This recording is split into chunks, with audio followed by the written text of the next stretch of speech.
world got to know Skalkberger as a formidable rugby player who was often found standing looking innocent beside a ruck as somebody got stretchered off with a size 17 footprint somewhere upon them, and one of the great players of your time. So how did Skalkberger, this outstanding Springbok and powerhouse player, translate into Skalkberger the winemaker?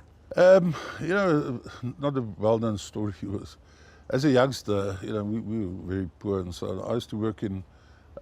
We used to get any job that we could do in holidays, you know. And we stayed in a council house, but a friend of mine, they had a farm, but it was table grapes. So as a youngster in the winter, we would help pruning from 13, 14 years old. You know, these days you're not allowed to do it, you know, child labor.